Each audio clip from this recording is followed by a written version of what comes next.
Hey everybody, what is going on? I hope you guys are all doing well, and welcome to another tutorial video. In this video, I'll be explaining to you guys how you can fix the warning that your site is not secure on WordPress. So let's get right into it.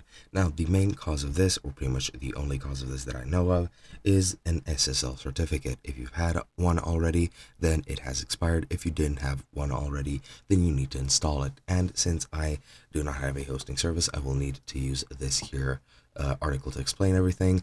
But firstly, before you get to installing it, you need to check out if your web host provides free certification, or if you have paid certification bundled with some of your plans, or if it even allows you to install third-party ones in the first place.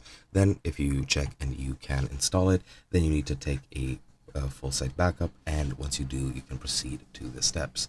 Now, to create a or to install an SSL certificate, the easiest way is to use a plugin. Really simple SSL works pretty well, so just install that and activate it if you have a business plan or higher.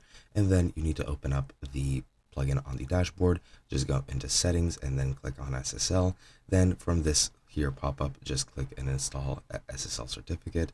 Then from here, you're going to get a system status check, which will check if your website meets the minimum requirements. Just click save and continue.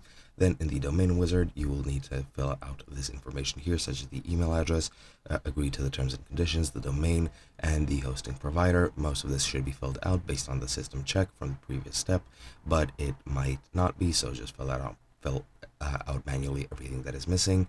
Then for step 5, just enter the direct admin host or your web host, the username and the password, and then save and continue from there. Then you'll get to directories where you'll get another check for your credentials, and then click save and continue again. Then in generation, everything should generate successfully, and if it does, go ahead and click save and continue. That should generate your SSL. Your site can then change from HTTP to HTTPS, and your site will be secure. And that is basically it.